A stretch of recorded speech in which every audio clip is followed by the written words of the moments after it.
جی deep dive Urdu کے YouTube channel پر خوش آمدید۔ آج ہم ایک ایسی کتاب کی گہرائی میں اترنے والے ہیں جو جدید سیاست کی بنیادوں کو سمجھنے کے لیے لازمی سمجھی جاتی ہے۔ جی، کتاب کا نام ہے پولیٹیکل آئیڈیالوجیز اینڈ انٹروڈکشن اور اس کے مصنف ہیں اینڈرو ہیورڈ۔ اور یہ صرف ماہرین یا طلباء کے لیے نہیں ہے، ٹھیک ہے؟ بالکل نہیں، یہ کتاب ہر اس شخص کے لیے ہے جو روزمرہ کی خبروں اور بحثوں کے پیچھے چھپے ہوئے بڑے خیالات کو سمجھنا چاہتا ہے۔ ہم ہر روز لبرل، کنزرویٹو، سوشلسٹ جیسے الفاظ سنتے ہیں۔ آزادی، مساوات۔ جی، لیکن کیا ہم واقعی جانتے ہیں کہ ان کا مطلب کیا ہے اور یہ خیالات کہاں سے آئیں؟ یہ کتاب اسی گتھی کو سلجھاتی ہے۔ بالکل، اور ہمارا منصوبہ صرف ایک جھلک دکھانا نہیں ہے، یہ ایک سفر کا آغاز ہے، ایک نئی سیریز جس میں ہم اینڈرو ہیوڈ کی اس پوری کتاب کے اہم نکات آپ کے سامنے رکھیں گے۔ اور کوشش کریں گے کہ یہ سب آسان اور دلچسپ کنورسیشنل انداز میں ہو۔ تو آئیے اس سفر کا آغاز کرتے ہیں۔ اچھا، تو کتاب کی شروعات ایک بہت ہی چونکا دینے والے خیال سے ہوتی ہے۔ اور وہ کیا ہے؟ وہ یہ کہ ہم سب جانے انجانے میں سیاسی مفکر ہیں، آئیڈیالوجسٹ ہیں۔ اچھا، وہ کیسے؟ جب بھی ہم کہتے ہیں کہ ٹیکس کم ہونے چاہیے یا حکومت کو غریبوں کی مدد کرنی چاہیے، ہم دراصل ایک بڑے نظریاتی فریم ورک کے اندر رہ کر بات کر رہے ہوتے ہیں۔ لیکن سوال یہ ہے کہ کیا ان خیالات کی کوئی حقیقی اہمیت ہے یا سیاست صرف طاقت، پیسہ اور اثر و رسوخ کا کھیل ہے؟ یہ سیاست کا سب سے پرانا اور بنیادی سوال ہے۔ ایک طرف تو یہ سوچ ہے کہ نظریات محض دکھاوا ہے، خوبصورت الفاظ جو لیڈر اپنی طاقت کو چھپانے کے لیے استعمال کرتے ہیں۔ بس ایک دھوکہ؟ جی، لیکن دوسری طرف مشہور اکانومسٹ جان مینارڈ کینز کا ایک بہت مشہور کال ہے۔ ہاں، وہ کہتے تھے کہ دنیا پر عملی لوگ حکومت نہیں کرتے۔ بالکل، وہ کہتے تھے کہ دنیا پر حکومت کرنے والے اصل میں فلاسفرز اور اکانومسٹ کے خیالات ہوتے ہیں، چاہے وہ صحیح ہوں یا غلط۔ تو پھر سچ کیا ہے؟ خیالات دنیا چلاتے ہیں یا طاقت؟ کتاب اس بارے میں کیا کہتی ہے؟ دیکھیں، ہیول کے مطابق سچائی ان دونوں انتہاؤں کے بیچ میں کہیں ہے۔ سیاسی نظریات اور پریکٹیکل پالیٹکس ایک دوسرے پر گہرائی سے اثر انداز ہوتے ہیں۔ اچھا۔ کتاب کہتی ہے کہ نظریات تین اہم کام کرتے ہیں۔ پہلا، وہ ہمیں دنیا کو سمجھنے کے لیے ایک لینس یا ایک اینک فراہم کرتے ہیں۔ یعنی ہم دنیا کو ویسا نہیں دیکھتے جیسی وہ ہے، بلکہ ویسا دیکھتے ہیں جیسا ہمارا نظریہ ہمیں دکھاتا ہے۔ آپ نے بالکل صحیح کہا، ہمارا نظریہ ہمارے لیے حقیقت کو فلٹر کرتا ہے۔ یہ تو ایک بہت دلچسپ بات ہے، لیکن اکثر آئیڈیالوجی کا لفظ منفی معنوں میں استعمال ہوتا ہے، جیسے کوئی شخص اپنے نظریات میں بہت ریجڈ یا کٹر ہے۔ آپ نے بالکل صحیح نقطہ اٹھایا۔ اس لفظ کی تاریخ بڑی دلچسپ ہے۔ یہ لفظ فرانسیسی انقلاب کے دوران اینٹوان ڈسٹوت د ٹریسی نے وضع کیا تھا۔ 1796 میں شاید؟ جی، 1796 میں۔ اور اس کا اصل مطلب تھا خیالات کی سائنس یا آئیڈیالوجی۔ وہ اسے ایک مثبت چیز، ایک نئی سائنس سمجھتے تھے۔ تو یہ ایک مثبت سائنسی اصطلاح کے طور پر شروع ہوا، پھر یہ ایک منفی لفظ کیسے بن گیا؟ اس کی سب سے بڑی وجہ تھے کارل مارکس۔ مارکس نے اس پورے کانسیپٹ کو الٹ دیا۔ ان کے مطابق نظریہ کوئی سائنس نہیں بلکہ ایک فریب ہے، ایک فالس کانشیسنس ہے۔ فالس کانشیسنس یعنی جھوٹا شعور؟ جی، انہوں نے کہا کہ ہر معاشرے کے نظریات دراصل وہاں کے حکمران طبقے یعنی رولنگ کلاس کے نظریات ہوتے ہیں۔ اور ان کا مقصد؟ ان کا مقصد محنت کش طبقے کو ان کے استحصال کا احساس ہی نہ ہونے دینا ہے۔ مارکس کے لیے آئیڈیالوجی حقیقت پر پردہ ڈالتی تھی، جبکہ ان کا اپنا نظریہ سائنسی سوشلزم اس پردے کو ہٹاتا تھا۔ تو مارکس کے نزدیک آئیڈیالوجی ایک دھوکہ ہے، ایک ہتھیار جو امیر غریب کے خلاف استعمال کرتے ہیں۔ لیکن کیا ہر کوئی اس سے اتفاق کرتا ہے؟ کیا ہر نظریہ صرف ایک فریب ہی ہوتا ہے؟ بہترین سوال ہے، اور یہی ہمیں آئیڈیالوجی کی دوسری تعریف کی طرف لاتا ہے، جو غیر مارکسسٹ ہے، جو اسے ایک نیوٹرل کانسیپٹ کے طور پر دیکھتی ہے۔ بالکل۔ اس کے مطابق آئیڈیالوجی صرف خیالات، اقدار اور عقائد کا ایک مربوط نظام ہے جو منظم سیاسی عمل کی بنیاد بنتا ہے۔ اس تعریف کے مطابق لبرلزم، سوشلزم، یہاں تک کہ فاشزم بھی سب نظریات ہیں۔ تو وہ برے یا بھلے نہیں، وہ صرف ایک ٹول ہیں۔ جی، تو پھر کتاب ان دونوں میں سے کون سی تعریف اپناتی ہے؟ ہیوڈ ایک غیر جانبدار تعریف کو اپناتے ہیں، لیکن اسے مزید واضح کرتے ہیں۔ وہ کہتے ہیں کہ ہر سیاسی نظریے میں 3 بنیادی خصوصیات لازمی ہوتی ہیں۔ اچھا، کیا ہیں وہ؟ پہلی یہ کہ وہ موجودہ نظام کی ایک تصویر پیش کرتا ہے، ایک ورلڈ ویو دیتا ہے کہ دنیا اس وقت کیسی ہے اور کیوں۔ ٹھیک ہے، یعنی ہم یہاں ہیں۔ بالکل۔ دوسری خصوصیت، وہ ایک مثالی مستقبل کا ماڈل پیش کرتا ہے، ایک vision of the good society, یعنی دنیا کیسی ہونی چاہیے۔ یعنی ہمیں وہاں پہنچنا ہے۔ تو پھر تیسری خصوصیت کیا ہے؟ تیسری اور سب سے اہم خصوصیت یہ ہے کہ نظریہ یہ بھی بتاتا ہے کہ سیاسی تبدیلی کیسے لائی جائے۔ اچھا، یعنی پہلے نقطے سے دوسرے نقطے تک کیسے پہنچا جائے، ایک روڈ میپ۔ ایگزیکٹلی، وہ ایک روڈ میپ فراہم کرتا ہے۔ تو ایک نظریہ صرف دنیا کی تصویر کشی نہیں کرتا اور نہ ہی صرف ایک خواب دکھاتا ہے، بلکہ وہ ایک ہاؤ ٹو گائیڈ بھی فراہم کرتا ہے کہ آپ پوائنٹ اے سے پوائنٹ بی تک کیسے پہنچیں گے۔ بالکل، یہی اس کا عملی پہلو ہے۔ یہی وجہ ہے کہ نظریات لوگوں کو متحرک کرتے ہیں اور سیاسی تحریکوں کو جنم دیتے ہیں۔ تو اگر نظریہ ایک اینک ہے جو ہمیں دنیا دکھاتا ہے اور ایک نقشہ بھی جو ہمیں راستہ بتاتا ہے، تو آئیے پہلی اور شاید سب سے پربھاوشالی اینک اٹھا کر دیکھتے ہیں، لبرلزم۔ جی ہاں، لبرلزم یورپ میں اس وقت ابھرا جب پرانا جاگیردارانہ نظام یعنی فیوڈلزم ٹوٹ رہا تھا اور ایک نیا متوسط طبقہ مڈل کلاس ابھر رہا تھا۔ تاجر، صنعت کار، پڑھے لکھے لوگ۔ جی، یہ طبقہ بادشاہوں کی مطلق طاقت اور چرچ کے غلبے سے تنگ آ چکا تھا۔ یہ لوگ اپنی محنت سے آگے بڑھنا چاہتے تھے اور انہیں ایسی آزادی چاہیے تھی جو پرانے نظام میں ممکن نہ تھی۔ اور امریکی اور فرانسیسی انقلابات اسی سوچ کا نتیجہ تھے؟ وہ اسی لبرل سوچ کا عملی مظہر تھے۔ تو لبرلزم کے وہ کون سے بنیادی اصول ہیں جو اسے دوسرے نظریات سے منفرد بناتے ہیں؟ کتاب اس کی بنیاد کہاں رکھتی ہے؟ کتاب کے مطابق لبرلزم کا نقطۂ آغاز اور اس کا سب سے اہم ستون ہے انفرادیت پسندی، یعنی انڈیویجولزم۔ فرد کی اہمیت۔ جی، اس سے پہلے لوگوں کی شناخت ان کے خاندان یا قبیلے سے ہوتی تھی۔ لبرلزم نے یہ انقلابی خیال پیش کیا کہ فرد کی اہمیت معاشرے سے زیادہ ہے، معاشرہ افراد کے لیے ہے، نہ کہ افراد معاشرے کے لیے۔ اور اگر فرد سب سے اہم ہے تو پھر اس کے لیے سب سے قیمتی چیز اس کی آزادی یعنی فریڈم ہونی چاہیے۔ بالکل، آزادی لبرلزم کی سب سے بڑی قدر ہے، لیکن یہ لامحدود آزادی نہیں ہے۔ یہاں مشہور فلسفر جان سٹورٹ مل کا ہارم پرنسپل بہت اہم ہے۔ ہاں، وہ کہتے ہیں کہ کسی کی آزادی پر صرف تب پابندی لگائی جا سکتی ہے جب دوسروں کو نقصان پہنچنے کا اندیشہ ہو۔ مل کہتا ہے کہ جب تک آپ کا عمل صرف آپ تک محدود ہے، ریاست یا معاشرے کو مداخلت کا کوئی حق نہیں۔ یہیں پر کتاب میں ایک بہت ہی دلچسپ نقطہ اٹھایا گیا ہے، آزادی کی 2 اقسام، منفی اور مثبت آزادی۔ جی، اور یہ فرق آج کی تقریباً ہر سیاسی بحث کی جڑ میں موجود ہے۔ اسے تھوڑا کھول کر سمجھائیں، یہ منفی آزادی کیا ہے؟ منفی آزادی یا نیگیٹو فریڈم کا مطلب ہے بیرونی رکاوٹوں کی عدم موجودگی۔ آسان الفاظ میں، مجھے اکیلا چھوڑ دو۔ یعنی حکومت کم سے کم مداخلت کرے۔ جی، یہ کلاسیکل لبرلز کا نظریہ تھا، جو ایک چھوٹی محدود حکومت چاہتے تھے۔ اور مثبت آزادی اس کے برعکس ہے؟ جی، مثبت آزادی یا پازیٹیو فریڈم کا مطلب ہے خود شناسی اور اپنی صلاحیتوں کو مکمل طور پر استعمال کرنے کی اہلیت۔ اچھا۔ اس نظریے کے حامی کہتے ہیں کہ صرف رکاوٹیں ہٹا دینا کافی نہیں۔ ایک غریب شخص جو بھوکا ہے وہ تکنیکی طور پر تو آزاد ہے، لیکن کیا وہ حقیقت میں آزاد ہے؟ وہ اپنی صلاحیتوں کو کیسے استعمال کر سکتا ہے؟ بالکل، مثبت آزادی کے مطابق حقیقی آزادی کے لیے فرد کو قابل بنانا بھی ضروری ہے، اور اس کے لیے شاید ریاست کی مدد درکار ہو، جیسے تعلیم، صحت، یہ سب فراہم کرنا۔ تو ایک طرف کا نعرہ ہے مجھ پر کوئی پابندی نہ لگاؤ، اور دوسری طرف کا نعرہ ہے مجھے قابل بننے میں مدد دو۔ جی، اور اسی تضاد نے لبرلزم کو 2 شاخوں میں تقسیم کر دیا۔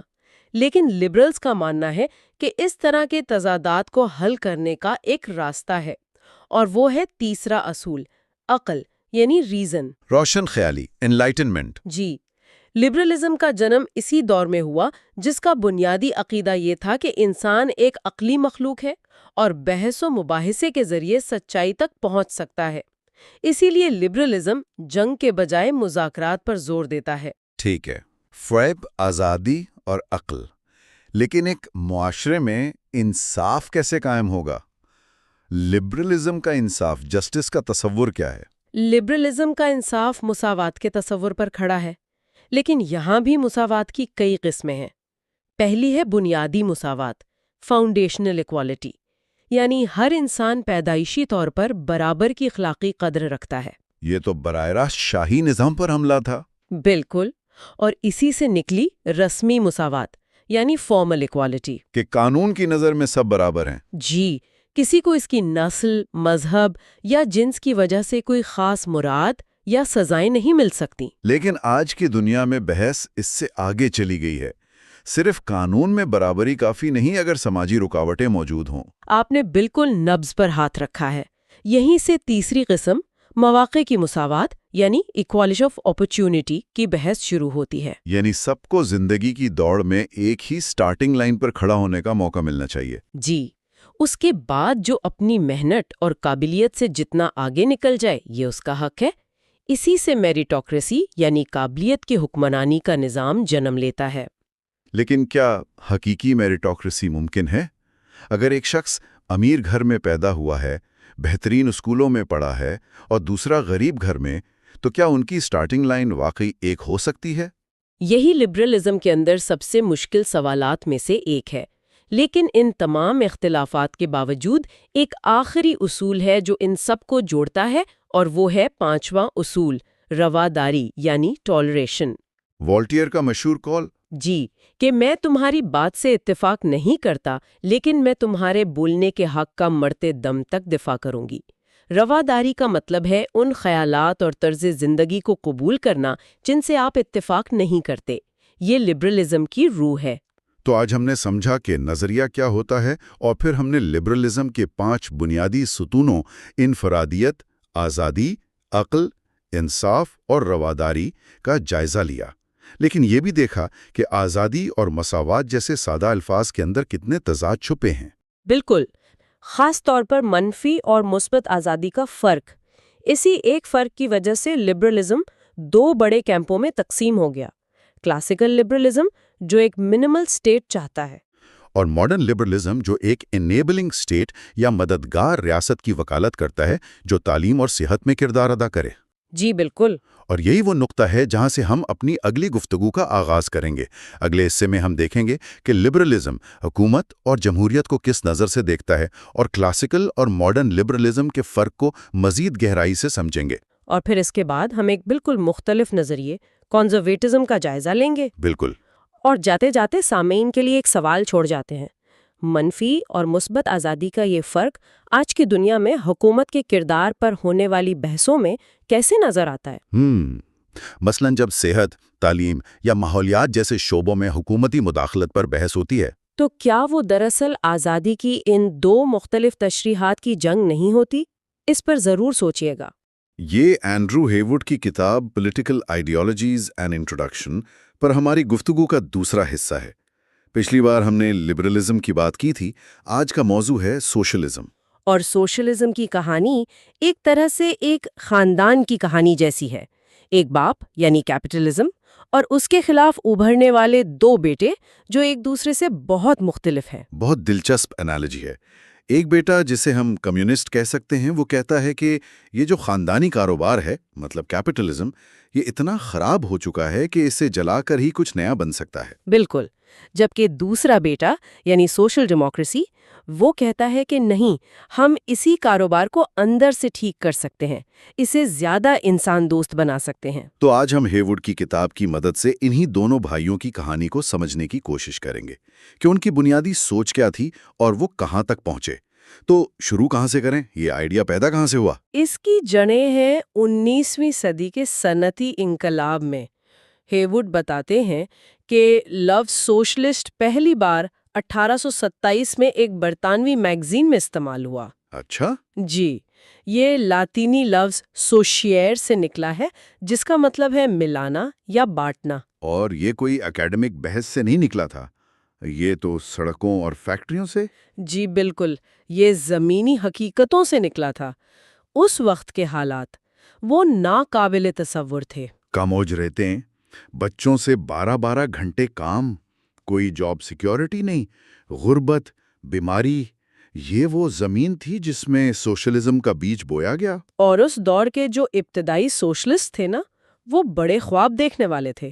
یوٹوپین سوشلسٹس۔ جی، جیسے چارلز فورئے اور رابرٹ اوون، انہوں نے سوچا کہ وہ چھوٹی چھوٹی مثالی کمیونٹیز بنا کر دنیا کو دکھا سکتے ہیں کہ ایک بہتر متبادل ممکن ہے۔ لیکن پھر کارل مارکس اور فریڈرک اینگلز آتے ہیں اور کہتے ہیں کہ یہ سب خوابوں کی باتیں ہیں، تاریخ کا فیصلہ پیار سے نہیں، طاقت سے ہوگا۔ بالکل، انہوں نے اپنے سوشلزم کو سائنسی کہا۔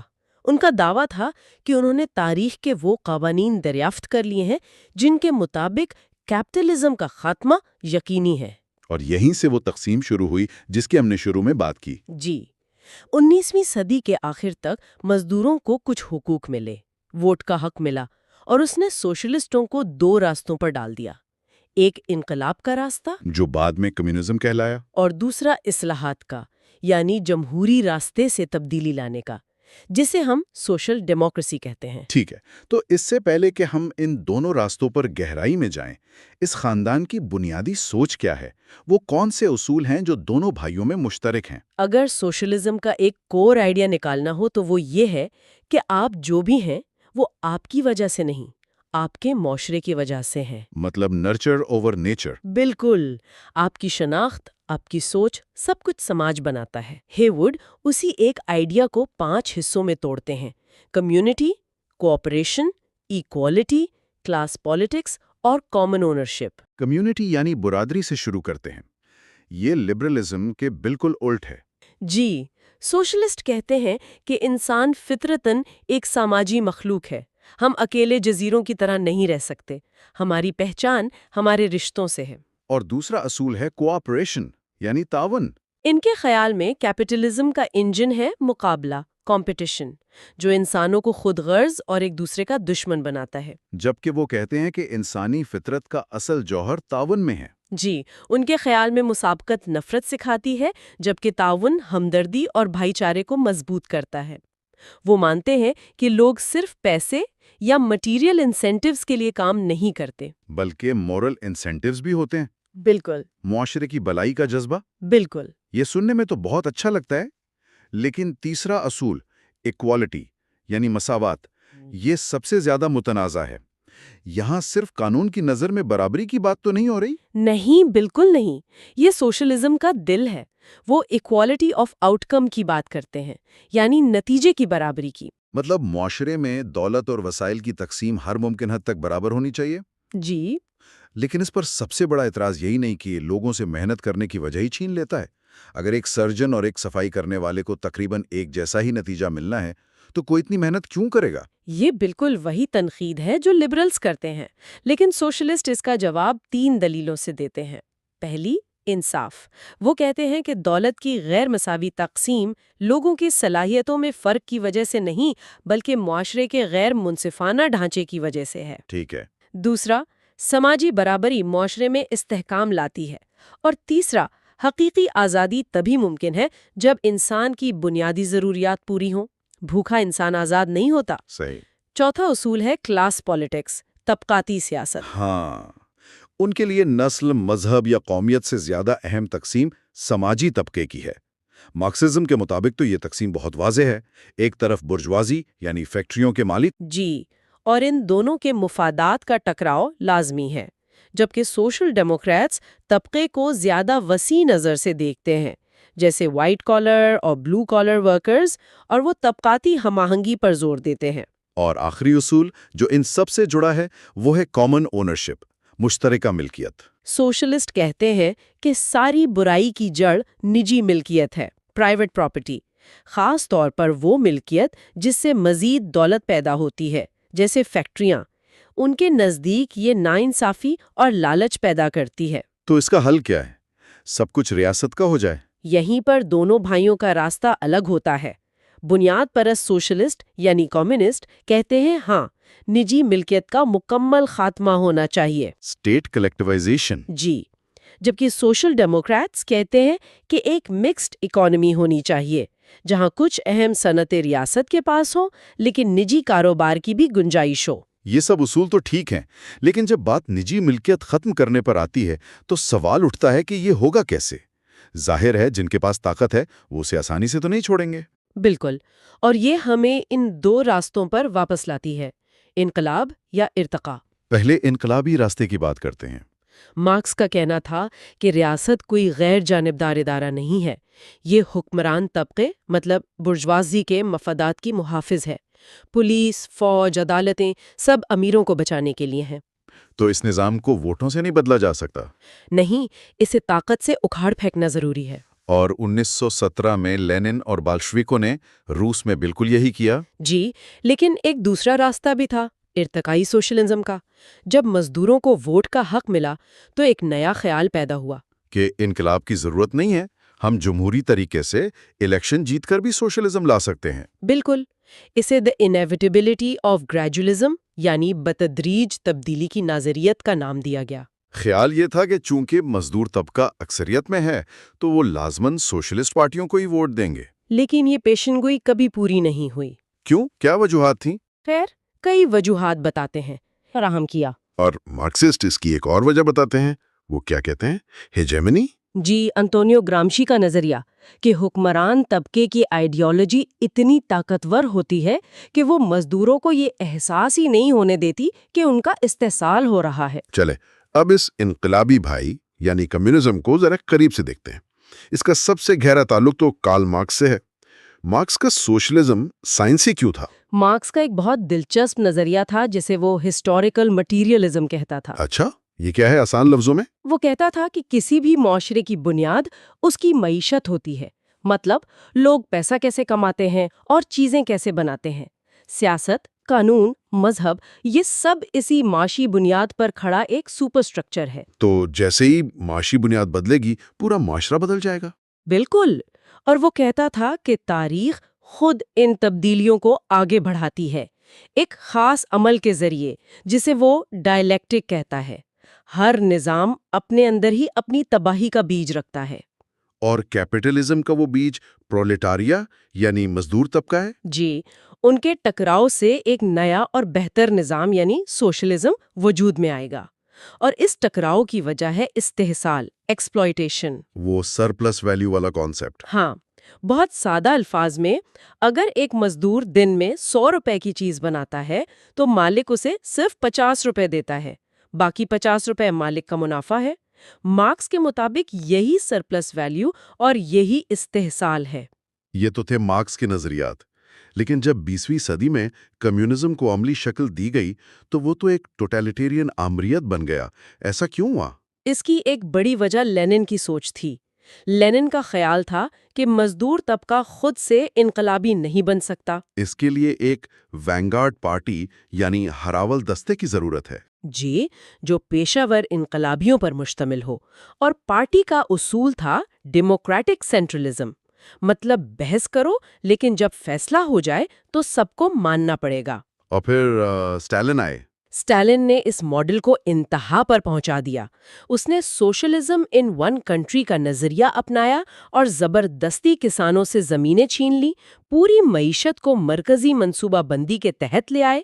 یہ ایک سفاک آمریت تھی۔ تو جب مارکس کی پیشین گوئیاں پوری نہیں ہوئیں اور سوویت ماڈل بھی ناکام ہو گیا تو مارکسسٹوں نے کیا سوچا؟ یہیں سے نیو مارکسزم یعنی جدید مارکسزم کا جنم ہوا۔ مغربی یورپ کے مارکسسٹوں نے یہ سمجھنے کی کوشش کی کہ کیپٹلزم اتنا لچکدار کیوں ثابت ہوا ہے۔ انہوں نے کہا کہ صرف معیشت ہی سب کچھ نہیں ہے، کلچر اور آئیڈیالوجی زیادہ اہم ہے۔ ٹھیک ہے، تو یہ تھا انقلابی بھائی کا سفر۔ اب آتے ہیں دوسرے بھائی سوشل ڈیموکریسی پر۔ اس کا مقصد کیپٹلزم کو ختم کرنا نہیں بلکہ اس کے ساتھ مل کر کام کرنا ہے۔ بالکل، یہ مارکیٹ اور ریاست کے درمیان ایک توازن ہے۔ اسے ایتھیکل سوشلزم بھی کہتے ہیں کیونکہ اس کی بنیاد اخلاقیات پر ہے۔ اور اس کی نظریاتی بنیاد ایڈورڈ برنسٹین کے ریویژنسٹ سوشلزم پر ہے۔ جی، برنسٹین نے کہا کہ مارکس غلط تھا۔ کیپٹلزم خود کو تباہ نہیں کر رہا بلکہ وہ بدل رہا ہے۔ مزدوروں کی حالت بہتر ہو رہی ہے، انقلاب کی کوئی ضرورت نہیں ہے۔ اور دوسری جنگ عظیم کے بعد اسی سوچ نے مغربی یورپ کی سیاست پر غلبہ حاصل کر لیا۔ ہاں، اس وقت سوشل ڈیموکریسی کے 3 بڑے مقاصد تھے۔ پہلا، ایک مخلوط معیشت، مکسڈ اکانومی۔ دوسرا، کینیشینزم کے ذریعے معیشت کو مینج کرنا۔ اور تیسرا، ایک مضبوط فلاحی ریاست، ویلفیئر اسٹیٹ۔ لیکن 1980 کے دہائی میں یہ ماڈل بھی بحران کا شکار ہو گیا۔ پھر ایک نئی سوچ آئی جسے تھرڈ وے یا تیسرا راستہ کہا گیا۔ یہ کیا تھا؟ کیا یہ سوشلزم ہی تھا یا کچھ اور؟ یہ ایک بہت بڑا بحث کا موضوع ہے۔ تھرڈ وے کے حامی جیسے ٹونی بلیئر کہتے تھے کہ یہ پرانی سوشل ڈیموکریسی اور نیو لبرلزم دونوں کا متبادل ہے۔ تو اس میں نیا کیا تھا؟ اس نے مارکیٹ اکانومی کو پوری طرح قبول کر لیا۔ اس نے کہا کہ ریاست کا کام کاروبار چلانا نہیں بلکہ لوگوں کو مارکیٹ میں مقابلہ کرنے کے قابل بنانا ہے۔ تعلیم کے ذریعے؟ جی، خاص طور پر تعلیم کے ذریعے۔ اس نے مساوات کی بجائے سوشل انکلوژن یعنی سماجی شمولیت پر زور دیا اور حقوق کے ساتھ ساتھ ذمہ داریوں کی بھی بات کی۔ تو ناقدین کہتے ہیں کہ یہ سوشلزم نہیں بلکہ کیپٹلزم کا ایک زیادہ انسانی چہرہ تھا۔ ایک طرح سے جی۔ تو آج ہم نے دیکھا کہ سوشلزم کوئی ایک آئیڈیالوجی نہیں بلکہ نظریات کا ایک وسیع میدان ہے۔ ایک طرف مارکس کا انقلابی کمیونزم ہے اور دوسری طرف بازار دوست تیسرا راستہ۔ اور آخر میں اینڈریو ہیوڈ ایک اہم سوال اٹھاتے ہیں، کیا سوویت یونین کے خاتمے کے بعد سوشلزم مر چکا ہے؟ وہ کہتے ہیں شاید نہیں۔ اچھا؟ جس طرح کیپٹلزم نے خود کو عالمی سطح پر پھیلایا ہے یعنی گلوبلائزیشن، ہو سکتا ہے سوشلزم کو بھی ایک نئی عالمی زندگی ملے۔ اب یہ کسی ایک ملک کا نظریہ نہیں بلکہ عالمی سطح پر عدم مساوات اور ماحولیاتی تباہی کے خلاف ایک تحریک کی شکل اختیار کر سکتا ہے۔ تو شاید اس خاندان کی کہانی ابھی ختم نہیں ہوئی، یہ سفر یہیں ختم نہیں ہوتا۔ اگلے حصے میں ہم ایک ایسی آئیڈیالوجی کو دیکھیں گے جو نہ صرف کیپٹلزم بلکہ ریاست کے وجود کو ہی چیلنج کرتی ہے، انارکزم۔ یہ اینڈریو ہیوڈ کی کتاب پولیٹیکل آئیڈیالوجیز اینڈ انٹروڈکشن پر ہماری گفتگو کا تیسرا حصہ ہے۔ آج کا موضوع ہے فاشزم۔ یہ ایک ایسا لفظ ہے جسے ہم بہت سنتے ہیں، اکثر ایک گالی کے طور پر استعمال ہوتا ہے، لیکن اس کا اصل مطلب کیا ہے؟ بالکل، اس نظریے نے 20ویں صدی میں ناقابل تصور تباہی پھیلائی۔ تو آج ہمارے سامنے سب سے بڑا سوال یہ ہے کہ لاکھوں عام لوگ، پڑھے لکھے لوگ، ایک ایسے نظریے کی طرف کیسے کھینچے چلے گئے جو اس قدر انسانیت کے خلاف تھا؟ اینڈریو ہیوڈ کی کتاب کچھ بہت ہی پریشان کن اشارے دیتی ہے۔ وہ بتاتی ہے کہ فاشزم کی جو کشش ہے وہ ان خوف اور خواہشات میں چھپی ہے جو شاید ہماری سوچ سے کہیں زیادہ قریب ہیں۔ اچھا۔ اور اس کی شروعات اس کے نام سے ہی ہوتی ہے۔ لفظ فیشزم اطالوی لفظ فیسس سے نکلا ہے۔ فیسس؟ یہ کیا تھا؟ یہ قدیم روم میں اختیار کی ایک علامت تھی۔ اس کا بنیادی خیال ایک نامیاتی طور پر متحد قومی کمیونٹی کا ہے۔ نعرہ تھا اتحاد میں طاقت۔ یعنی فرد کی کوئی حیثیت نہیں؟ کوئی حیثیت نہیں، ہر شناخت کمیونٹی میں جذب ہو جاتی ہے۔ تو فرد کی پہچان ختم، صرف قوم یا نسل کی پہچان باقی رہ جاتی ہے، اور یہ روشن خیالی یعنی انلائٹنمنٹ کی ہر قدر کے خلاف ایک بغاوت تھی۔ جی، ہر قدر کے۔ اقلیت، ترقی، آزادی، مساوات، ان سب کو رد کر دیا گیا۔ اطالوی فاشسٹوں کا تو نعرہ تھا 1789 مر چکا ہے۔ مطلب فرانسیسی انقلاب کے سارے نظریات ختم؟ بالکل، یہ ہر چیز کے خلاف ہے، anti rational, anti liberal, anti communist. کتاب میں اس کی 2 بڑی قسمیں بیان کی گئی ہیں۔ کون کون سی؟ ایک اطالوی فاشزم جو ریاست پرستی یعنی سٹیٹزم کے انتہا تھی، مطلب ریاست ہی سب کچھ تھی۔ اور دوسری قسم تھی جرمن نازیزم یعنی نازیزم۔ اور وہ نسل پرستی پر مبنی تھی؟ جی، وہ مکمل طور پر نسلی نظریات یعنی ریشلزم پر مبنی تھی۔ تو یہ 20ویں صدی کا نظریہ آخر آیا کہاں سے؟ مصنف کا کہنا ہے کہ یہ جدیدیت یعنی ماڈرنٹی کے خلاف ایک رد عمل تھا۔ یہ بات تھوڑی عجیب لگتی ہے۔ دیکھیں، یہ 19ویں صدی کے نظریات جیسے لبرلزم یا سوشلزم سے بہت مختلف ہے۔ یہ خالصتاً 20ویں صدی کی پیداوار ہے۔ تو کیا پہلی جنگ عظیم نے اسے جنم دیا؟ بالکل، پہلی جنگ عظیم اور اس کے بعد کے حالات میں جنگ نے پورے یورپ کو ہلا کر رکھ دیا تھا۔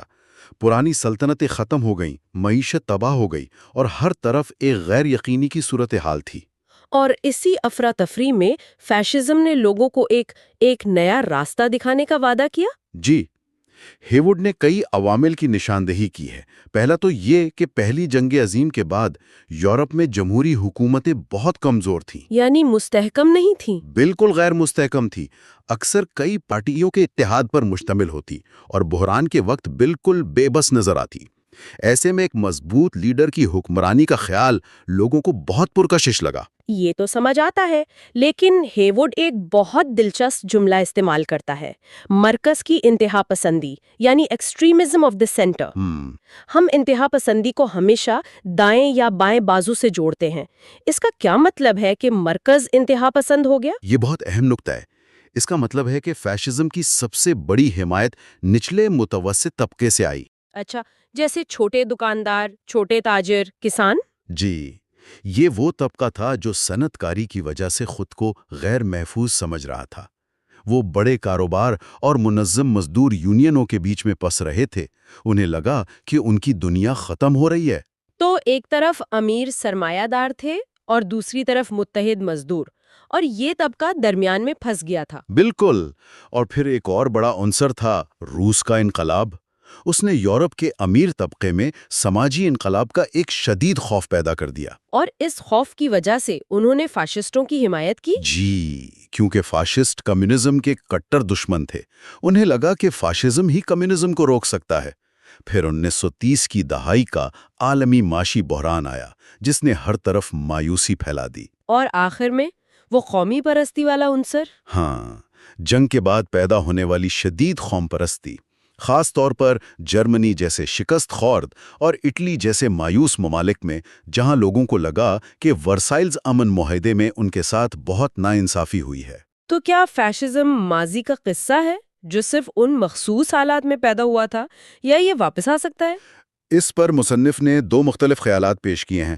کچھ کا خیال ہے کہ یہ صرف دو عالمی جنگوں کے درمیانی دور کا ایک منفرد مظہر تھا۔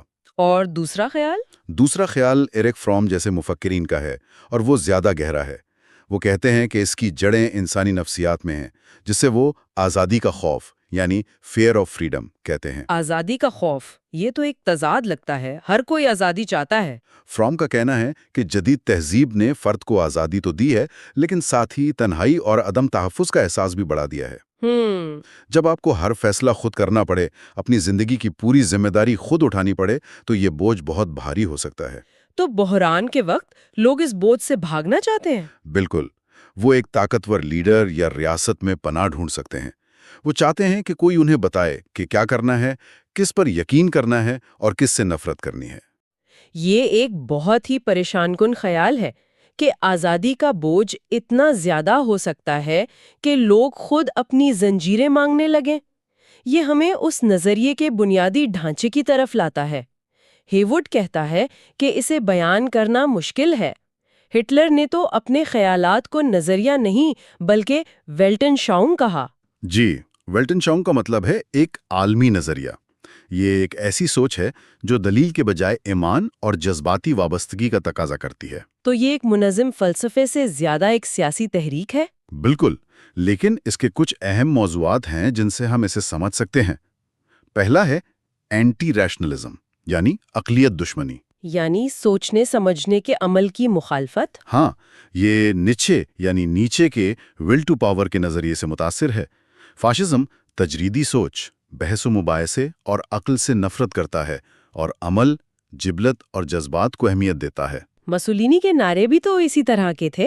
جی، باتیں نہیں کام، اور بے عملی موت ہے۔ یہ مرضی کی سیاست یعنی پالیٹکس آف دا ول ہے۔ تو یہ ایک طرح کی اینٹی فلسفی ہے، ایک ایسا فلسفہ جو فلسفے کے ہی خلاف ہے؟ ایک لحاظ سے ہاں، لیکن یہ صرف نفی پر مبنی نہیں ہے۔ یہ روشن خیالی کی اقدار کو الٹ دیتا ہے۔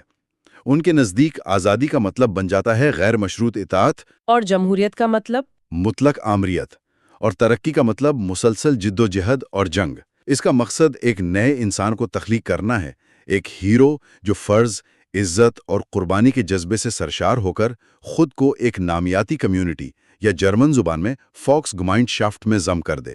یہ نیا انسان بنانے کا تصور ہی بہت خطرناک لگتا ہے، اور یہ ہمیں دوسرے اہم موضوع کی طرف لاتا ہے، جد و جہد یعنی اسٹرگل، یہ کہاں سے آیا؟ یہ سوشل ڈارونزم کے نظریے سے بہت متاثر ہے۔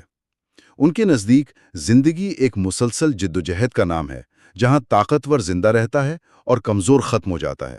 ہٹلر نے اپنی کتاب میں لکھا تھا، فتح طاقتور کی ہوتی ہے اور کمزور کو مٹنا پڑتا ہے۔ یعنی جنگ ایک اچھی چیز ہے؟ ایک اچھی اور ضروری چیز۔ مسولینی کا وہ مشہور قول بھی ہے، جنگ مردوں کے لیے وہی ہے جو زچگی عورتوں کے لیے ہے۔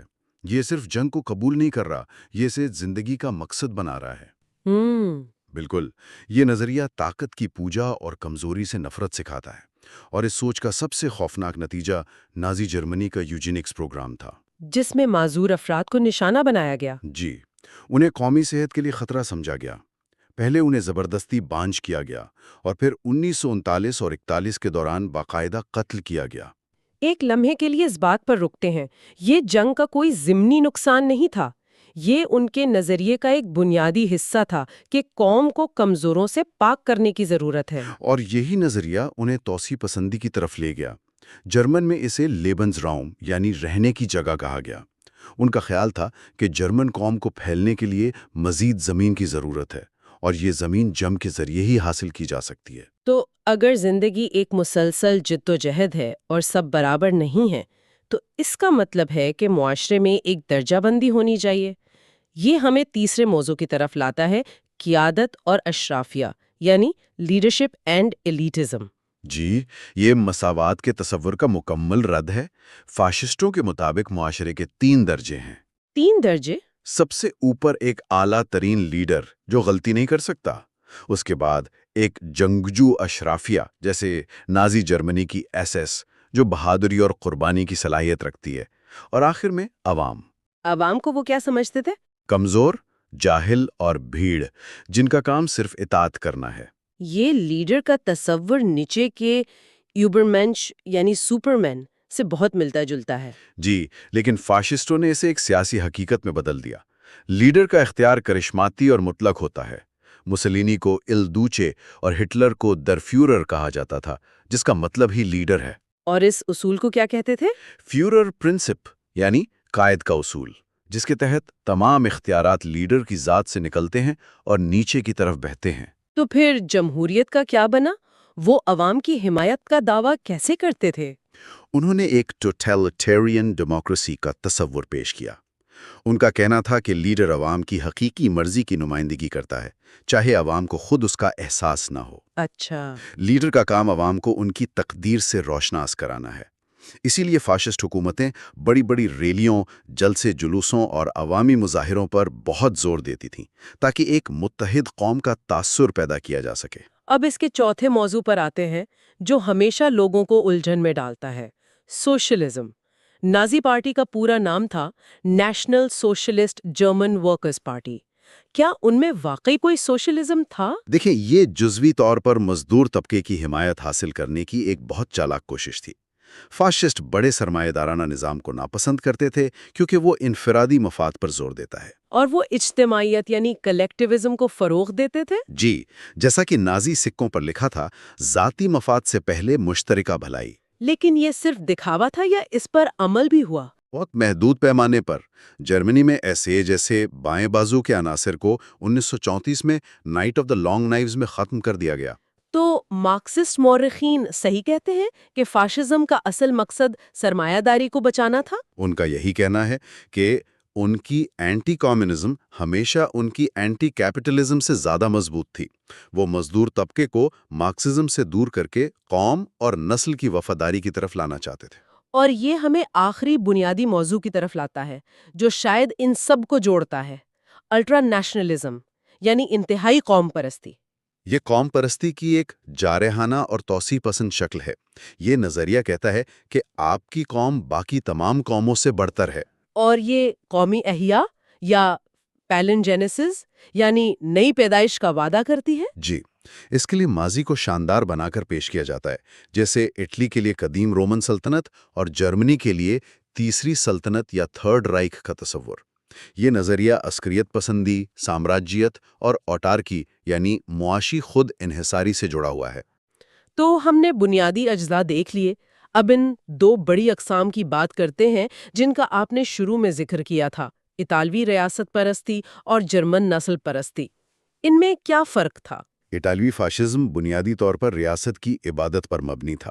مسولینی کا مشہور فارمولا تھا، سب کچھ ریاست کے لیے، ریاست کے خلاف کچھ نہیں، ریاست سے باہر کچھ نہیں۔ مطلب یہ ایک ٹوٹالٹیرین ریاست کے لیے مکمل وفاداری کا مطالبہ کرتا ہے؟ جی، جہاں فرد کی زندگی کا ہر پہلو ریاست کے کنٹرول میں ہو۔ اور معاشی طور پر انہوں نے کیا کیا؟ انہوں نے کارپوریٹزم کو سرمایہ داری اور سوشلزم کے درمیان تیسرا راستہ قرار دیا۔ اس نظام میں ریاست کاروبار اور مزدوروں کے درمیان ثالثی کا کردار ادا کرتی ہے تاکہ طبقاتی کشمکش کو ختم کیا جا سکے۔ لیکن عملی طور پر یہ ریاست کا معیشت پر کنٹرول ہی تھا؟ بالکل۔ اطالوی فاشسٹ جدت اور فیوچرزم سے بھی بہت متاثر تھے۔ وہ اٹلی کو ایک جدید صنعتی معاشرہ بنانا چاہتے تھے۔ اس کے برعکس نازیوں کے لیے ریاست کی کیا حیثیت تھی؟ کیا وہ بھی ریاست کی پوجا کرتے تھے؟ نہیں، اور یہ بہت بڑا فرق ہے۔ ان کے لیے ریاست نسل یعنی ریس کے لیے محض ایک برتن یا گفیس تھے۔ ایک برتن؟ ہاں، ان کے لیے اصل چیز نسل تھی، ریاست نہیں۔ ریاست کا کام صرف نسل کی خدمت کرنا، اسے خالص رکھنا اور اسے پھیلانا تھا۔ ان کے لیے ریشلزم یعنی نسل پرستی سب سے اہم تھی۔ نسل کی اس سیاست کے بارے میں مزید بتائیں، یہ کہاں سے آئی؟ نازی نظریہ نسلی یہود دشمنی یعنی اینٹی سیمیٹزم اور سوشل ڈارونزم کا ایک زہریلا مرکب تھا۔ انہوں نے یورپ کی صدیوں پرانی یہود دشمنی کو ایک سائنٹیفک شکل دی جو حیاتیات پر مبنی تھی۔ اور وہ کن مفکرین سے متاثر تھے؟ وہ گوبینو اور چیمبرلین جیسے 19ویں صدی کے مفکرین سے متاثر تھے جنہوں نے آرینزم کو فروغ دیا۔ یہ نظریہ کہ جرمن ایک آقا نسل یا ماسٹر ریس ہیں، اور یہودیوں کو ہر مسئلے کا ذمہ دار ٹھہرایا گیا، ایک اسکیپ کوڈ بنا دیا گیا۔ جی ہاں، پہلی جنگ عظیم میں شکست، معاشی بحران، سرمایہ داری اور کمیونزم، سب کا الزام یہودیوں پر لگایا گیا۔ تو ہٹلر کی دنیا صرف دو حصوں میں بٹی تھی؟ اچھے آرین اور برے یہودیوں کے درمیان ایک ابدی جدوجہد۔ اس نے اپنی کتاب میں نسلوں کو 3 حصوں میں تقسیم کیا: آرین، جنہیں وہ ثقافت کے بانی کہتا تھا، پھر ثقافت کے حامل، اور آخر میں یہودی، جنہیں وہ ثقافت کو تباہ کرنے والا کہتا تھا۔ بالکل۔ یہ ایک مکمل جامع اور خوفناک سازشی نظریہ ہے، اور جب آپ ایک پورے گروہ کو انسانیت کو تباہ کرنے والا وائرس قرار دیتے ہیں تو اس کا منطقی نتیجہ صرف ایک ہی ہو سکتا ہے۔ جی، اسی نظریے کا منطقی نتیجہ ہولوکاسٹ تھا، حتمی حل یعنی فائنل سولوشن، جس کے تحت یورپ کی یہودی آبادی کو منظم طریقے سے ختم کرنے کی کوشش کی گئی۔ اسی سوچ کا انجام تھا۔ کیا نازیزم میں کوئی اور بھی منفرد پہلو تھا؟ ہاں، ایک اور خاصیت اس کی پیسنٹ آئیڈیالوجی یعنی کسان نظریے تھی، جسے خون اور مٹی یعنی بلڈ اینڈ سوئل کہا جاتا تھا۔ خون اور مٹی، اس کا کیا مطلب تھا؟ اس کے مطابق جرمن اصل میں ایک کسان قوم ہے جنہیں شہری زندگی، مادیت اور عقل پرستی نے خراب کر دیا ہے۔ لیکن یہ ایک بہت بڑا تضاد تھا۔ تضاد کیسے؟ کیونکہ جنگ جیتنے اور سلطنت بنانے کے لیے انہیں جدید صنعت کی اشد ضرورت تھی، تو یہ نظریہ زیادہ تر صرف نعروں اور پروپیگنڈا تک ہی محدود رہا۔ تو اس ساری تباہی کے بعد آج کے دور میں فیشزم کی کیا حیثیت ہے؟ کیا یہ ختم ہو چکا ہے یا صرف اپنا روپ بدل کر موجود ہے؟ ہیوڈ کے مطابق یہ ختم نہیں ہوا۔ وہ نیو فیشزم کے عروج پر بات کرتا ہے۔ اور یہ نئی تحریکیں بھی انہی چیزوں پر پنپتی ہیں: بحران، خوف۔ جی، بحران، امیگریشن کا خوف اور عالمگیریت یعنی گلوبلائزیشن کی وجہ سے کمزور ہوتی قومی شناخت پر۔ لیکن آج کی دنیا تو 1930 کی دہائی سے بہت مختلف ہے، وہ پرانے طریقے تو کام نہیں کر سکتے۔ بالکل، اسی لیے جدید نیو فیشسٹ جماعتوں نے خود کو بدلا ہے۔ وہ اکثر جمہوریت کو قبول کرنے کا دعویٰ کرتی ہیں، جسے ڈیموکریٹک فیشزم کہا جا سکتا ہے۔ مطلب وہ الیکشن میں حصہ لیتی ہیں؟ جی، انہوں نے اپنے ماضی کے ٹوٹالٹیرینزم اور کھلی نسل پرستی کو چھوڑ دیا ہے تاکہ وہ زیادہ قابل قبول نظر آئیں۔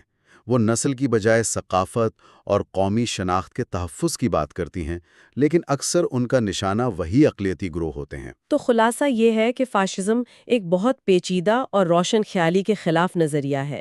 یہ ایک نامیاتی قومی کمیونٹی، جدوجہد، قیادت اور انتہائی قومی پرستی کے نظریات پر مبنی ہے۔ اور اگر ہم اپنے شروع کے سوال پر واپس جائیں کہ یہ اتنا پرکشش کیوں تھا، تو ہیورٹ کا تجزیہ بتاتا ہے کہ یہ ایک خطرناک کاکٹیل ہے۔ یہ پیچیدہ وقت میں آسان جواب دیتا ہے، تنہا لوگوں کو تعلق کا احساس دلاتا ہے اور لوگوں کے غصے اور خوف کے لیے ایک واضح نشانہ فراہم کرتا ہے۔ اور یہ آزادی کے خوف کا فائدہ اٹھاتا ہے۔ بالکل۔ اور یہ دو بڑی شکلوں میں ظاہر ہوا، ریاست کی پوجا کرنے والا اٹالین ماڈل اور نسل پرستی پر مبنی جرمن ناززم، جس کے نتائج بہت ہولناک تھے۔ اور اس کے نظریات آج بھی زندہ ہیں؟ جی، جیسا کہ ہم نے دیکھا، اس کے کچھ بنیادی نظریات جیسے مضبوط قیادت کی خواہش، قوم پرستی اور باہر والوں کا خوف آج بھی جدید نیو فیشسٹ تحریکوں میں کسی نہ کسی شکل میں زندہ ہیں۔ یہ ایک بھاری لیکن بہت اہم گفتگو تھی۔ سیاسی نظریات کا ہمارا یہ سفر یہیں ختم نہیں ہوتا۔ اگلے حصے میں ہم ایک بالکل مختلف نظریے کا جائزہ لیں گے، نسائیت یعنی فیمنزم۔ ہم دیکھیں گے کہ یہ کس چیز کی وکالت کرتا ہے اور اس کی بنیاد کن اصولوں پر رکھی گئی ہے۔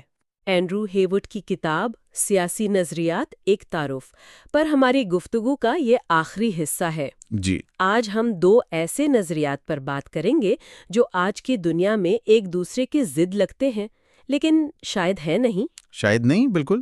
ایک طرف ہے مذہبی بنیاد پرستی یعنی ریلیجس فنڈامنٹلزم، اور دوسری طرف کثیر الثقافیت یعنی ملٹی کلچرلزم۔ اور یہ دونوں نظریات یعنی آج کے دور کی سب سے بڑی کشمکش کو ظاہر کرتے ہیں۔ وہ کیسے؟ دیکھیں، ایک طرف دنیا بھر میں سیکولرزم، مطلب مذہب کو سیاست سے الگ رکھنے کا رجحان بڑھ رہا تھا۔ جی۔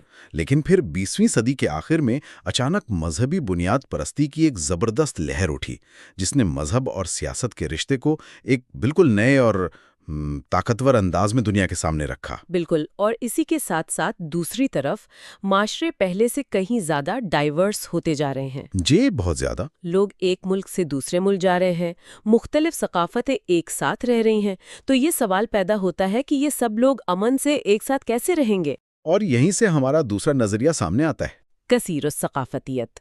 تو آئیے اس گتھی کو سلجھانے کی کوشش کرتے ہیں اور پہلے بنیاد پرستی کو سمجھتے ہیں۔ ضرور۔ چلیں اس کو کھولتے ہیں۔ جب ہم بنیاد پرستی یا فنڈامنٹلزم کا لفظ سنتے ہیں تو ذہن میں فوراً ایک خاص تصویر آتی ہے جو اکثر منفی ہوتی ہے۔ جی بالکل۔ لیکن اگر ہم اس لفظ کو توڑیں، بنیاد، تو اس کا مطلب تو فاؤنڈیشن ہے۔ تو یہ نظریہ اپنی بنیاد کن چیزوں پر رکھتا ہے اور یہ لفظ آیا کہاں سے؟ آپ نے بالکل صحیح پکڑا۔ یہ لفظ لاطینی زبان کے فنڈامنٹم سے آیا ہے، جس کا مطلب ہے بنیاد۔ اچھا۔ اور اس کا سب سے پہلا استعمال 20ویں صدی کے شروع میں امریکہ میں پروٹسٹنٹ عیسائیوں کے ایک گروپ نے کیا۔ امریکہ میں؟ جی، انہوں نے دی فنڈامنٹلز کے نام سے کچھ کتابچے شائع کیے۔ ان کا مقصد تھا بائبل کی لفظی سچائی پر زور دینا، خاص طور پر سائنس اور جدیدیت کی نئی تشریحات کے مقابلے میں۔ تو وہ کہہ رہے تھے کہ ہم مذہب کی بنیادوں کی طرف واپس جا رہے ہیں۔ بالکل، یہ ایک طرح سے جدیدیت کے خلاف ایک رد عمل تھا کہ بھئی آپ لوگ بہت آڑے نکل گئے ہیں، اصل باتیں تو پیچھے رہ گئیں۔ لیکن آج جب ہم یہ لفظ استعمال کرتے ہیں تو اس کا مطلب صرف مقدس کتابوں کی لفظی تشریح تو نہیں ہوتا، یہ اب ایک سیاسی رنگ اختیار کر چکا ہے نا؟ بالکل نہیں۔ آج یہ صرف ایک مذہبی رجحان نہیں بلکہ ایک مکمل سیاسی نظریہ ہے۔ اچھا۔ اس کا مرکزی خیال یہ ہے کہ مذہب اور سیاست دو الگ چیزیں نہیں ہیں، بلکہ سیاست ہی مذہب ہے۔ سیاست ہی مذہب ہے؟ یعنی مذہب صرف آپ کی ذاتی زندگی، آپ کی عبادت تک محدود نہیں رہ سکتا، اسے عوامی زندگی کے ہر پہلو کو کنٹرول کرنا چاہیے۔ قانون، معاشرت، معیشت، خارجہ پالیسی، سب کچھ مذہبی اصولوں کے مطابق چلنا چاہیے۔ اور یہ صرف کسی ایک مذہب کی بات نہیں ہو رہی۔ کتاب کے مطابق یہ رجحان ہمیں عیسائیت، اسلام، ہندو مت، یہودیت، تقریباً تمام بڑے مذاہب میں نظر آتا ہے۔ جی ہاں، اور ان سب کا حتمی مقصد ایک جیسا ہو سکتا ہے، ایک تھیوکریسی یعنی خدائی حکومت کا قیام۔ ایسی ریاست جہاں قانون خدا کا بنایا ہوا سمجھا جائے اور سیاسی طاقت مذہبی رہنماؤں کے ہاتھ میں ہو۔ اچھا، یہاں ایک بات مجھے بہت حیران کن لگی۔ کتاب کہتی ہے کہ بنیاد پرستی ماضی کی طرف دیکھنے کے باوجود ایک جدید یعنی ماڈرن رجحان ہے، یہ تو الٹی بات لگتی ہے۔ یہ ویرودھابھاس یعنی پیراڈاکسی اس کی سب سے دلچسپ بات ہے۔ صحیح۔ یہ ہے تو ماضی کی طرف دیکھنے والا نظریہ، لیکن یہ پیدا جدیدیت کے رد عمل میں ہوا ہے۔ دیکھیں، ایک بہت مشہور نظریہ تھا جسے سیکولرائزیشن تھیسس کہتے ہیں۔ جی، میں نے سنا ہے۔ اس کا ماننا تھا کہ جیسے جیسے معاشرے تعلیم، سائنس اور ٹیکنالوجی میں ترقی کریں گے، مذہب خود بخود ختم ہوتا جائے گا، لوگوں کو پھر اس کی ضرورت نہیں رہے گی۔ اور ظاہر ہے ایسا نہیں ہوا۔ بلکہ اس کے بالکل الٹ ہوا۔ بالکل الٹ ہوا۔ 20ویں صدی کے آخر میں جب دنیا سب سے زیادہ جدید ہو رہی تھی، تبھی بنیاد پرستی کی سب سے بڑی لہر اٹھی۔ جیسے کہ ایران کا انقلاب۔ 1979 کا ایرانی انقلاب اس کی سب سے بڑی مثال ہے، جس نے پوری دنیا کو ہلا کے رکھ دیا۔ اسی دور میں امریکہ میں نیو کرسچن رائٹ کی تحریک ابھری۔ بھارت میں ہندو اور سکھ بنیاد پرستی نے زور پکڑا۔ تو یہ ثابت ہوا کہ جدیدیت مذہب کو ختم نہیں کرتی، بلکہ بعض اوقات اسے مزید طاقتور بنا دیتی ہے۔ تو اس کے ابھرنے کی وجوہات کیا ہیں؟ کیا یہ صرف ایک شناختی بحران ہے کہ لوگ اپنی جڑیں تلاش کر رہے ہیں؟ یہ بحران کا شکار معاشروں میں زیادہ پنپتا ہے۔ اس کی کئی وضاحتیں ہیں۔ ایک تو سیموئل ہنٹنگٹن کا مشہور نظریہ ہے تہذیبوں کا تصادم۔ Clash of سیولائزیشنز۔ جی، ان کا کہنا تھا کہ سرد جنگ کے بعد اب دنیا میں لڑائیاں نظریات پر نہیں بلکہ تہذیبوں اور ثقافتوں پر ہوں گی۔ اور دہشت گردی کے خلاف جنگ کو اکثر اسی نظریے سے دیکھا بھی گیا۔ جی، لیکن کتاب ایک اور نقطہ نظر بھی پیش کرتی ہے وہ کیا؟ کہ یہ تصادم تہذیبوں کے درمیان نہیں بلکہ تہذیبوں کے اندر موجود بنیاد پرستوں اور اعتدال پسندوں کے درمیان ہے۔ اچھا، یہ دلچسپ ہے۔ اس کے علاوہ اس کے ابھرنے کی 3 بڑی وجوہات بتائی جاتی ہیں۔ پہلی تو خود سیکولرائزیشن ہے۔ یعنی لادینیت کا پھیلاؤ۔ جی، جب معاشرے میں لادینیت، مادیت پرستی اور اخلاقی گراوٹ بڑھتی ہے تو بنیاد پرستی اس کے خلاف ایک اخلاقی احتجاج بن کر ابھرتی ہے۔ یہ کہتی ہے کہ دیکھو، مذہب سے دوری نے معاشرے کو تباہ کر دیا ہے۔ ٹھیک ہے، اور دوسری وجہ؟ دوسری وجہ ہے نوآبادیات کا خاتمہ، یعنی پوسٹ کولونیلزم۔ غلامی کے دور کے بعد بہت سے معاشروں کی اپنی شناخت کمزور پڑ گئی۔ انہیں مغربی اقدار اپنانے پر مجبور کیا گیا۔ بالکل، بنیاد پرستی انہیں ایک مستند، غیر مغربی اور اکثر مغرب مخالف شناخت فراہم کرتی ہے۔ اور تیسری اور شاید سب سے اہم وجہ ہے گلوبلائزیشن۔ گلوبلائزیشن کیسے؟ وہ تو دنیا کو جوڑ رہی ہے۔ وہ معاشی اور ثقافتی طور پر جوڑ رہی ہے، لیکن اس کا ایک رد عمل بھی ہے۔ جب مغربی ثقافت، برانڈز اور اقدار پوری دنیا پر چھا جاتے ہیں تو مقامی ثقافتوں کو خطرہ محسوس ہوتا ہے۔ تو بنیاد پرستی اس ثقافتی حملے کے خلاف ایک ڈھال کا کام کرتی ہے۔ جی، اپنی منفرد شناخت کو بچانے کی ایک کوشش۔ تو ہم نے وجوہات سمجھ لیں۔ اب آتے ہیں اس نظریے کے بنیادی موضوعات پر۔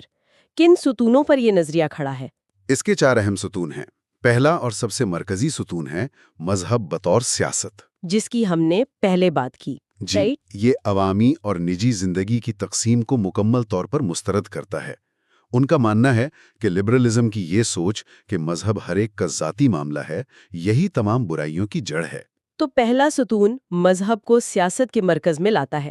اس کے بعد کیا ہوتا ہے؟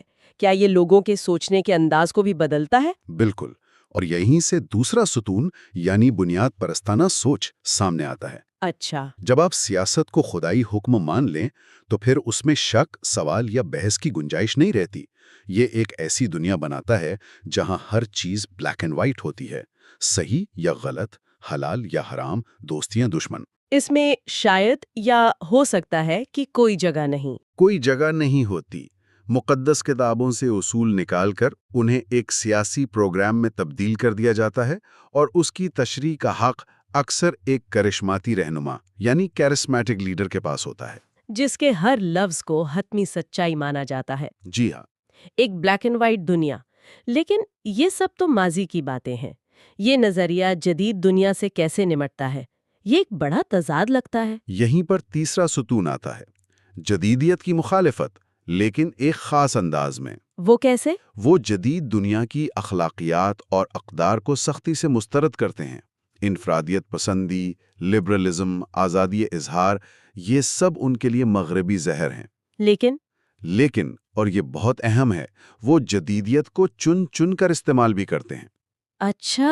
وہ جدید ٹیکنالوجی جیسے internet, social media, T V channels اور جدید ہتھیاروں کو اپنے مقاصد کے لیے بڑی مہارت سے استعمال کرتے ہیں۔ تو وہ جدیدیت کے اوزاروں کو جدیدیت کے خیالات کو شکست دینے کے لیے استعمال کرتے ہیں۔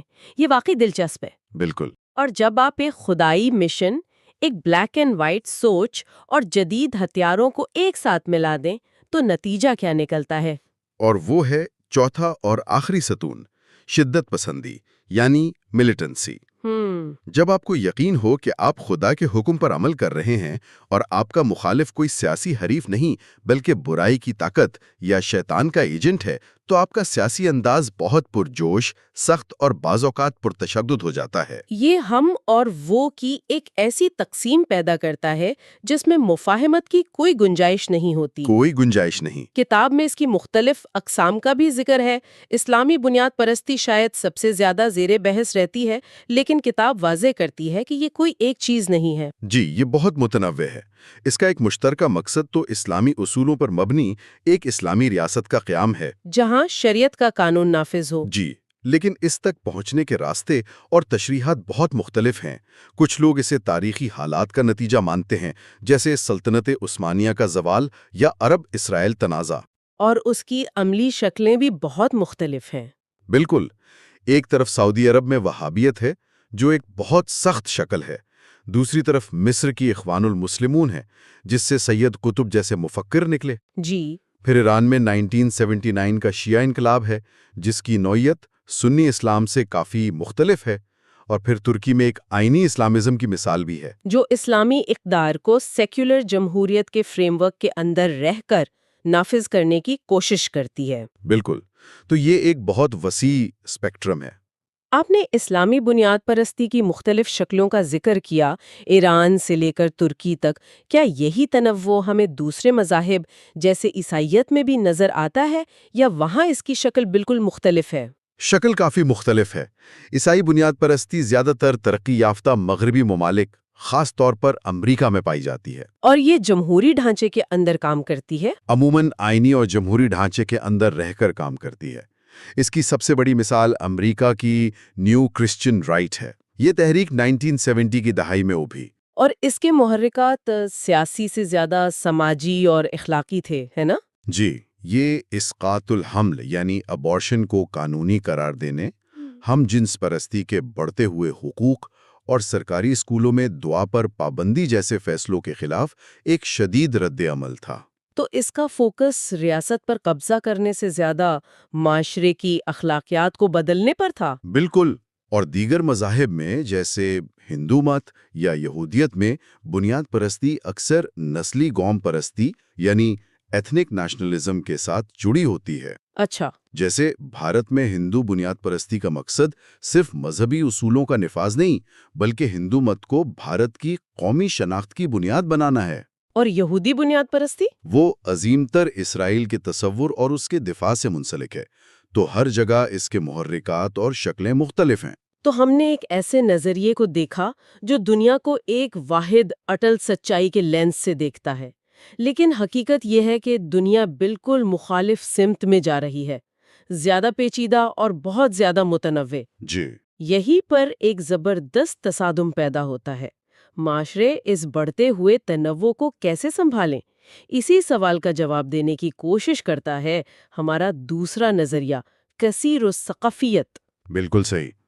دیکھیں، کثیر الثقافیت کوئی ایک پکا پکایا نظریہ نہیں ہے، یہ تو ایک طرح کا میدان بحث ہے، ایک ڈیبیٹ ہے۔ جی، جہاں یہ سوال زیر غور ہے کہ بھئی ثقافتی تنوع یعنی کلچرل ڈائیورسٹی اور شہری اتحاد یعنی سیوک یونٹی، ان دونوں کو ایک ساتھ لے کر کیسے چلا جائے۔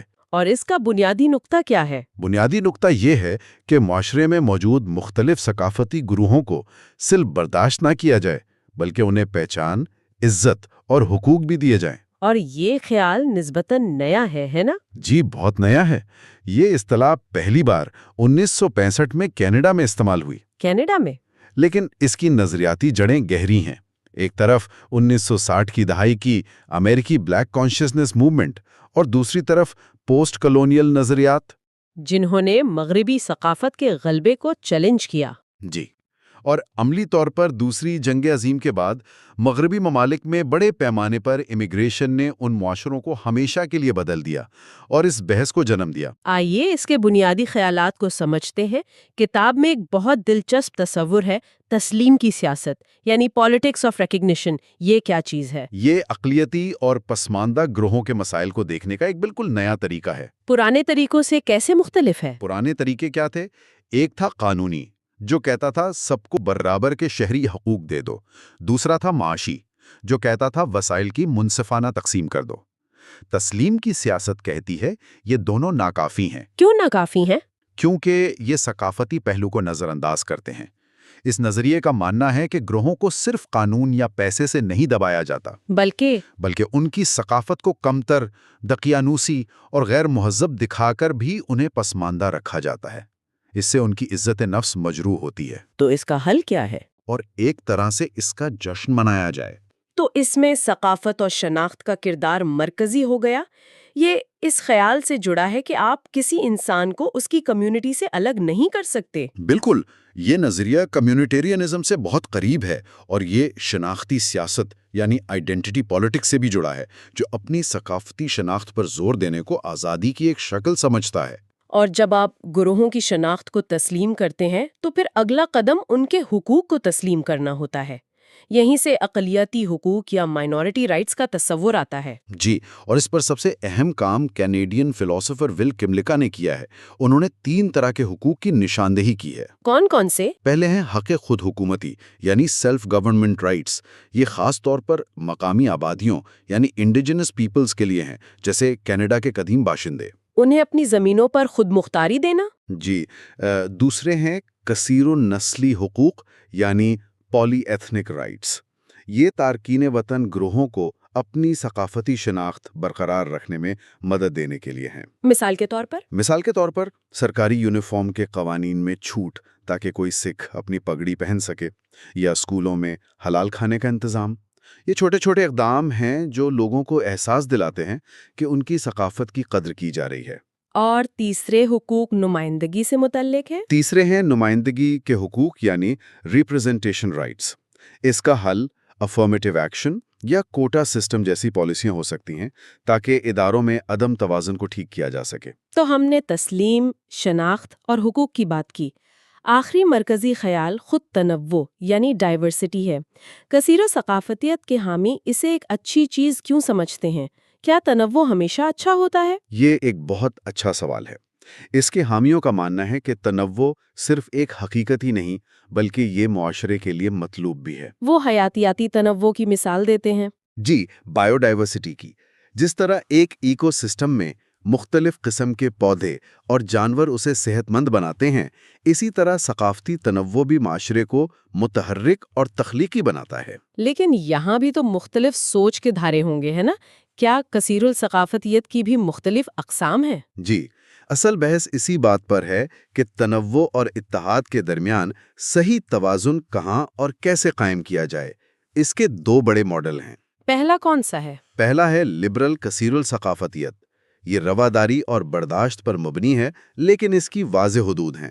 یہ صرف ان ثقافتی طریقوں کو قبول کرتا ہے جو انفرادی آزادی جیسے بنیادی لبرل اصولوں سے نہ ٹکرائیں۔ تو یہ ایک طرح سے یہ کہنے کے مترادف ہے کہ آپ کی ثقافت کا خیر مقدم ہے جب تک کہ آپ ہمارے لبرل قوانین کے دائرے میں رہیں۔ بالکل، یہ عوانی اور نجی زندگی میں بھی واضح فرق کرتا ہے۔ ثقافت آپ کا نجی معاملہ ہے، لیکن عوامی دائرے میں سب کو ایک جیسے شہری اصولوں پر عمل کرنا ہوگا۔ لیکن کچھ لوگ اس ماڈل کو بھی ناکافی سمجھتے ہوں گے۔ جی، اور وہیں سے دوسرا ماڈل آتا ہے جسے تکثیری کثیر الثقافیت یعنی پلورلسٹ ملٹی کلچرلزم کہتے ہیں۔ یہ لبرلزم سے بھی آگے جاتا ہے؟ جی، یہ اقدار کی تکثیریت یعنی ویلیو پلورلزم کے نظریے پر یقین رکھتا ہے۔ اس کا مطلب ہے کہ دنیا میں صحیح اور غلط کو پرکھنے کا کوئی ایک پیمانہ نہیں ہے، کوئی ایک ثقافت دوسروں سے فطری طور پر برتر نہیں ہے۔ تو اس کا مطلب ہے کہ مغربی لبرل اقدار کو بھی کوئی خاص اعلیٰ اخلاقی حیثیت حاصل نہیں ہے؟ ان کے نزدیک بالکل نہیں۔ وہ اسے بھی بہت سی اقدار میں سے صرف ایک نظام سمجھتے ہیں۔ یہ نظریہ گہری تنوع یعنی ڈیپ ڈائیورسٹی کی حمایت کرتا ہے۔ لیکن اس میں خطرہ بھی تو ہے۔ اگر ہم یہ مان لیں کہ کوئی بھی ثقافتی قدر دوسرے سے برتر نہیں، تو کیا ہم ان روایات کو بھی قبول کرنے پر مجبور ہو جائیں گے جو انفرادی آزادی یا انسانی حقوق کے بنیادی تصورات کے خلاف ہوں؟ یہ کثیر الثقافیت پر سب سے بڑی اور سب سے جائز تنقید ہے، اور یہ بحث آج بھی جاری ہے۔ تو اس ساری گفتگو کا کیا نتیجہ نکلا؟ ہم نے ایک ایسے نظریے سے سفر شروع کیا جو معاشرے پر ایک واحد مطلق مذہبی سچائی مسلط کرنا چاہتا ہے، اور ایک ایسے نظریے پر بات ختم کی جو ان گنت سچائیوں اور ثقافتوں کو ایک ساتھ رکھنے کی پیچیدہ جدوجہد کر رہا ہے۔ اور یہ ہماری آج کی گلوبلائز دنیا کے مرکزی تضاد کو بالکل واضح کرتا ہے نا؟ بالکل۔ ایک طرف گلوبلائزیشن کی طاقتیں ایک میک ورلڈ بنا رہی ہیں، ایک جیسی عالمی ثقافت، جہاں ہر کوئی ایک ہی جیسا کھانا کھاتا ہے، ایک ہی جیسے کپڑے پہنتا ہے۔ لیکن دوسری طرف اسی کے رد عمل میں ہم جہاد کا عروج بھی دیکھتے ہیں۔ یہاں جہاد کا مطلب وسیع ہے، یعنی اپنی مخصوص، مقامی اور اکثر مذہبی شناختوں پر شدت سے زور دینا۔ یہ ہمیں ایک آخری سوچ پر چھوڑ جاتا ہے۔ اینڈریو ہیووڈ کی کتاب انہیں دو الگ الگ نظریے کے طور پر پیش کرتی ہے، لیکن کیا یہ واقعی الگ ہیں؟ یا پھر یہ ایک ہی سکے کے دو رخ ہیں؟ کیا یہ ممکن ہے کہ کثیر و ثقافیت کا تنوع کو منانے کا عمل، جو بظاہر بہت مثبت لگتا ہے، نادانستہ طور پر ایسے حالات پیدا کر دے جہاں لوگ بکھرا ہوا اور غیر یقینی محسوس کریں، اور پھر ایک ایسی دنیا میں جو ہر چیز میں تحلیل ہوتی محسوس ہو، وہ ٹھوس اور یقینی شناخت کی تلاش میں بنیاد پرستی کی مطلق سچائیوں میں پناہ لینے پر مجبور ہو جائیں؟